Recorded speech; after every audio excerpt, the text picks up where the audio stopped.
Evangelho de João, capítulo 4. Leitura do texto.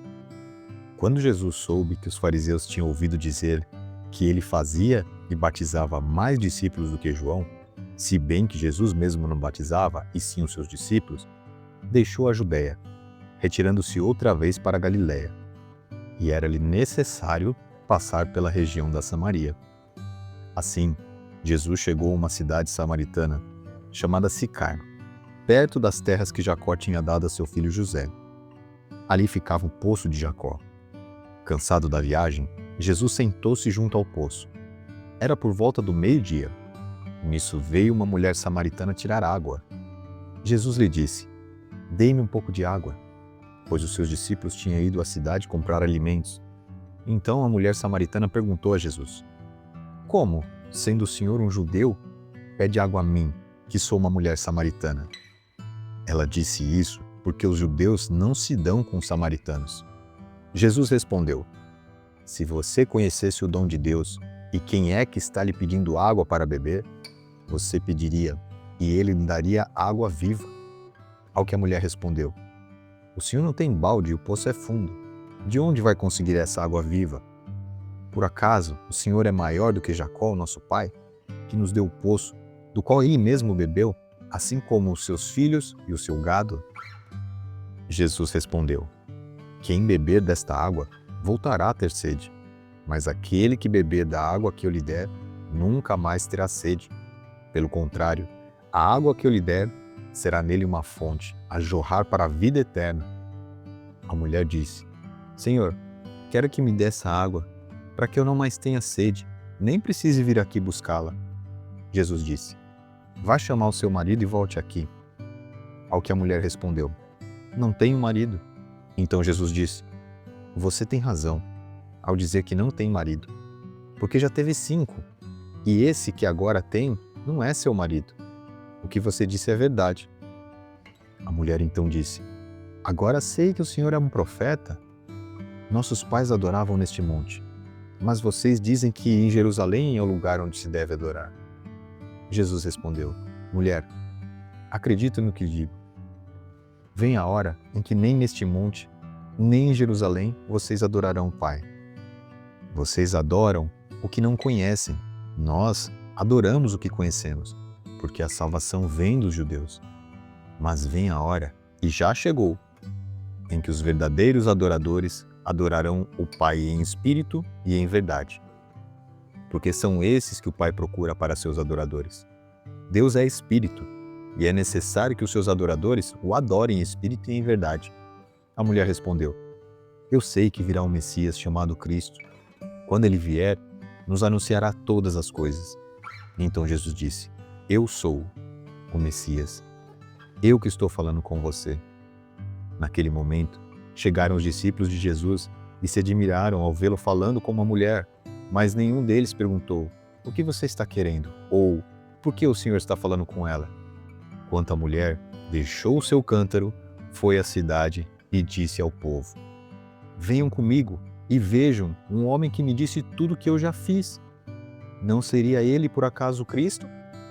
Então saíram da cidade e foram até onde Jesus estava. Enquanto isso, os discípulos pediam a Jesus dizendo: "Mestre, coma." Mas ele lhes disse: "Tenho para comer uma comida que vocês não conhecem." Então os discípulos começaram a dizer entre si: "Será que alguém lhe trouxe algo para comer?" Jesus lhes declarou: "A minha comida consiste em fazer a vontade daquele que me enviou e realizar a sua obra. Vocês não dizem que ainda faltam 4 meses até a colheita? Eu, porém, lhes digo: levantem os olhos e vejam os campos, pois estão maduros para a colheita. Quem colhe recebe desde já a recompensa e ajunta seu fruto para a vida eterna, para que se alegrem ao mesmo tempo o que semeia e o que colhe. Pois no caso é verdadeiro ditado: um é o que semeia, outro é o que colhe. Eu os enviei a colher o que vocês não semearam. Outros trabalharam e vocês aproveitaram o trabalho deles." Muitos samaritanos daquela cidade creram em Jesus, por causa do testemunho da mulher, que tinha dito: "Ele me disse tudo o que eu já fiz." Quando, pois, os samaritanos foram até Jesus, pediram-lhe que permanecesse com eles, e Jesus ficou ali 2 dias. Muitos outros creram nele, por causa da palavra de Jesus. E diziam à mulher: Agora, não é mais por causa do que você falou que nós cremos, mas porque nós mesmos ouvimos e sabemos que este é verdadeiramente o Salvador do mundo. Passados 2 dias, Jesus saiu dali e foi para a Galiléia, porque o próprio Jesus testemunhou que um profeta não tem honra na sua própria terra. Assim, quando chegou a Galiléia, os galileus os receberam porque viram todas as coisas que Jesus tinha feito em Jerusalém, por ocasião da festa, a qual eles também tinham comparecido. Jesus foi outra vez a Caná da Galiléia, onde tinha transformado água em vinho. E havia ali um oficial do rei, cujo filho estava doente em Cafarnaum. Quando ouviu dizer que Jesus tinha vindo da Judéia para a Galiléia, foi até ele e pediu-lhe que fosse curar o seu filho, que estava morrendo. Então Jesus lhe disse: "Se vocês não virem sinais e prodígios, de modo nenhum crerão." O oficial pediu mais uma vez: "Senhor, venha, antes que meu filho morra." Jesus respondeu: "Vá, o seu filho vai viver."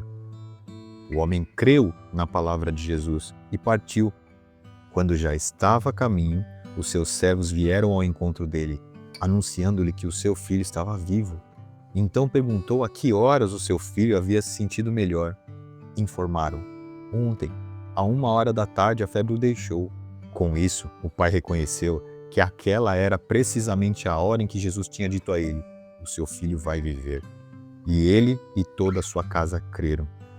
Este foi o segundo sinal que Jesus fez, depois de ir da Judéia para a Galiléia. Amém.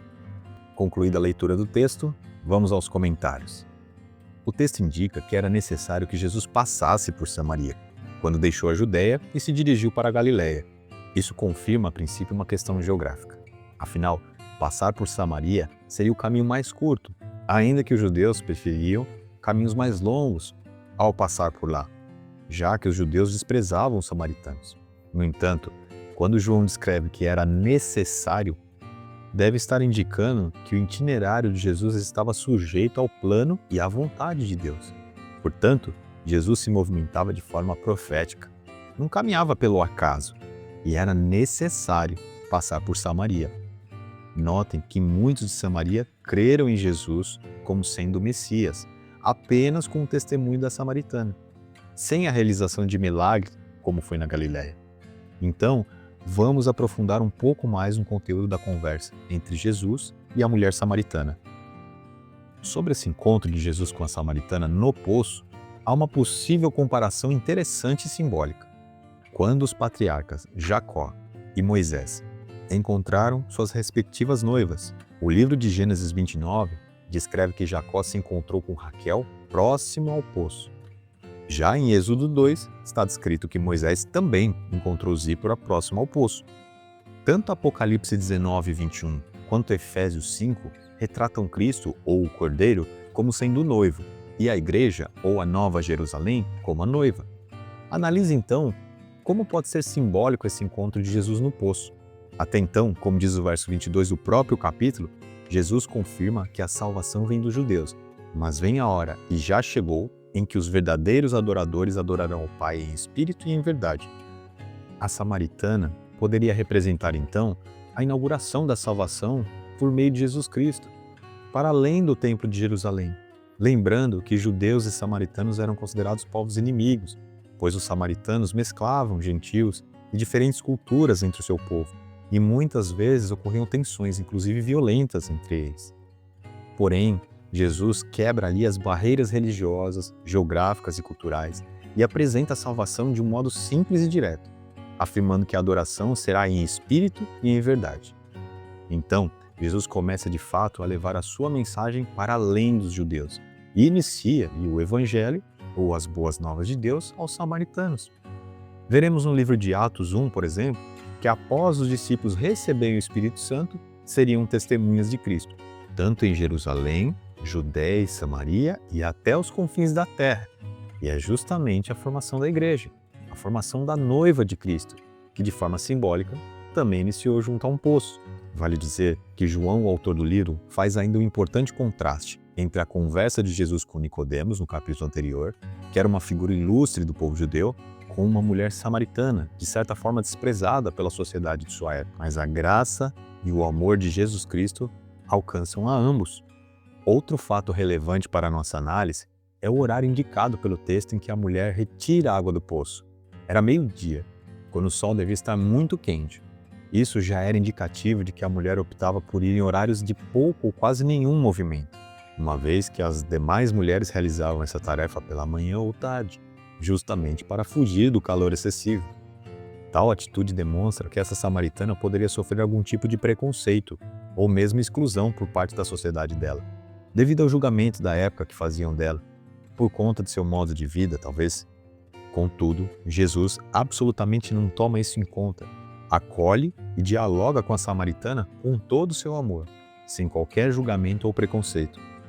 Sobre Jesus oferecer água viva, que teria um significado de água corrente, pode ser a demonstração do próprio Espírito Santo. Trata-se de uma conversa das coisas do alto, do céu.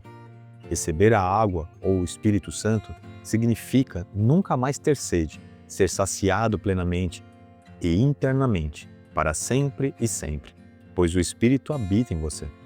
E logo em seguida, Jesus revela uma palavra de conhecimento sobre o marido da samaritana, o que comprova para ela que tratava-se de alguém que conhecia sua vida. Por isso, ela deduziu que ele seria um profeta. Sobre a abordagem de Jesus na conversa com a samaritana, podemos tirar um exemplo precioso de conduta e de comportamento para os nossos dias. Note que Jesus nos ensina um método muito eficiente e eficaz de evangelização nessa passagem. Perceba que ele não julga a mulher samaritana, ainda que barreiras culturais e religiosas entre judeus e samaritanos existissem. Muito pelo contrário, Jesus é gentil com ela e até lhe pede um favor, ao invés de lhe apontar o dedo, por exemplo. Isso tudo levou a conversa ao ponto que ele se apresenta como o Messias, o Cristo. Isso nos ajuda a refletir sobre qual abordagem estamos usando hoje para falar sobre a salvação do Messias. Ainda quanto à evangelização, será que em circunstâncias normais e rotineiras, aquela mulher abordaria Jesus para lhe perguntar algo sobre adoração, por exemplo? Eu suspeito que não. E quanto a nós? Alguns de nós passam anos da vida lendo, meditando na palavra de Deus, aguardando que alguém venha nos perguntar sobre a palavra de Deus. Isso é muito bonito e é até possível que aconteça, mas é muito raro. A ordem recomendada aqui por Jesus em seu exemplo é: saia ao encontro dos que precisam ouvir a palavra. Devemos transpor todos os tipos de barreiras e ir até aqueles que têm de ser alcançados, que têm sede de Deus e que precisam da água do Espírito Santo. Contudo, sempre de modo muito leve, respeitoso e expressando amor pela pessoa, assim como fez o nosso Mestre. Então saia, como saíram os 70 discípulos, ou 72, amando de Jesus para pregar o Evangelho, como está em Lucas 10. Agora, sobre adoração, a pergunta da samaritana foi: onde adorar? Mas Jesus diz que não importa tanto onde, mas as questões relevantes seriam: quem devemos adorar? E a resposta é: o Deus de Israel.